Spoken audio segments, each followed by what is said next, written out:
What is up? Today we are going to use the advanced voice reasoning module with a digital avatar of Marc Benioff, the CEO of Salesforce. So we're going to run this experiment in real time. I have my little buddy right here. We're going to go through that and got access to advanced reasoning, if you will, the advanced voice model. So we're going to go through that. But really quick recap on how we got here today. So was at different events, speaking, hosting multiple different companies in terms of talks that I was giving specifically as it relates to AI. So one of the things that I was at Dreamforce in San Francisco with 45,000 other people. And the cool thing about it was I got exposure to a wide range of things there.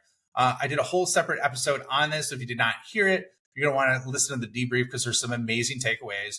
But one of the really cool things that was released was everything from agents and agent force all the way to interactions and discussions that I've had with Fortune 1000 companies and how companies are implementing AI. Like I said, I had a whole separate episode on that. You might want to check that out. But today, I'm going to go over what I just did in my last video. And really with that last video was how to create custom instructions, specifically as it relates to a digital avatar. So ever since advanced voice reasoning came out, one of my key thoughts was like, all right, how do I have a conversation with anybody in the world in the advanced voice reasoning module? And like, how does it work?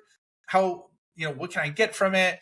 And I know there's tools where you could do digital avatars, but I wanted to do Marc Benioff since I was just at Dreamforce, see how it interacts, test it in real time, and share with you so you can see what happens, just like I did with ChatGPT 401.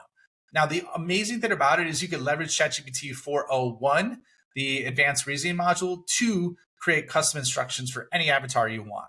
So I walked through this in a whole video. If you did not check it out, we'll probably have it in the show notes below. But one of the things you'll see is I take basically data from Perplexity, put it in 401, and then create custom instructions. And what we're going to do is leverage that output today. So as you can see, this is my phone. I have it on a little stand. For some reason, it went out. So here's basically the use case. Now, what you're going to see in here is on the side, there's a little like kind of digital readout. It looks like 3 bars. So I'm going to hit this and we're going to start talking where you're going to see in real time, like what's happening with this. And I'm going to have this set up over here where we're going to go through this and we're going to have a conversation with digital Marc Benioff. So let's see how this goes.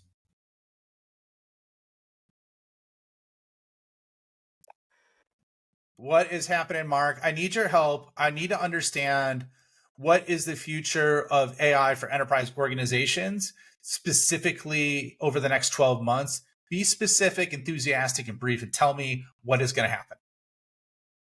The next 12 months in AI for enterprise organizations are going to be revolutionary.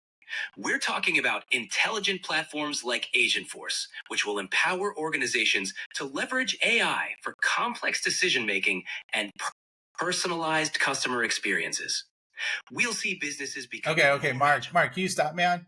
I need you to be a little more direct. I need to understand what are the results that Agentforce can create and how specifically it's going to affect my business, and assume I'm a SaaS startup. Absolutely. Let's dive in. With Agentforce, you'll see faster, more informed decision-making processes, resulting in quicker product iterations and enhanced customer experiences. Your SaaS startup will benefit from predictive analytics, allowing you to anticipate customer need. Can you stop? You're being like very fluffy in terms of your language. What are quantifiable outcomes that other companies have received by using this that are early adopters? Please give me 3 examples. Got it. Here are 3 quantifiable outcomes from early adopters of Agentforce. One company saw a 30% increase in customer retention due to improved personalized experiences. Another reduced operational costs by 25% through automated workflows. And a third achieved a 40% faster product development cycle by leveraging AI-driven insights. These are real, measurable outcomes. Okay, so give me an example. I know you have an automated AI SDR where basically you're charging $2 per conversation. How does that model work? And then how can I implement that to drive leads in top of funnel pipeline?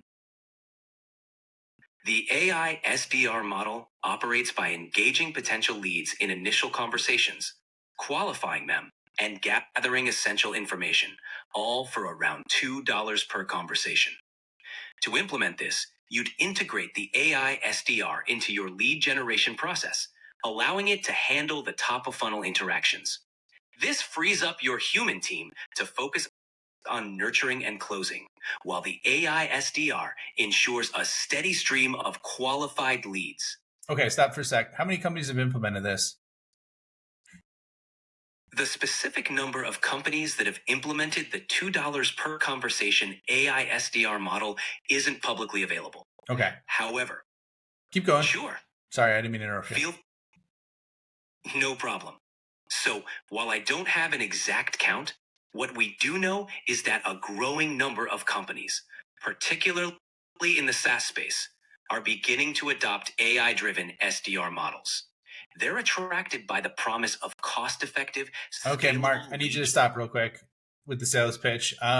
What's the difference between your agents, HubSpot's agents, and Microsoft's agents? All of them were released in the same week, a couple weeks ago. Let me know, and please be specific and talk very, very specifically. Absolutely. Agentforce focuses on deep integration with Salesforce, offering seamless use of CRM data for tailored customer interactions and decision making. HubSpot's AI emphasizes marketing automation and lead nurturing within their ecosystem. Microsoft's AI agents are integrated into their broader business suite, focusing on productivity and collaboration tools. So, it's about how deeply you want AI integrated into your existing workflows. All right, thanks for your time today.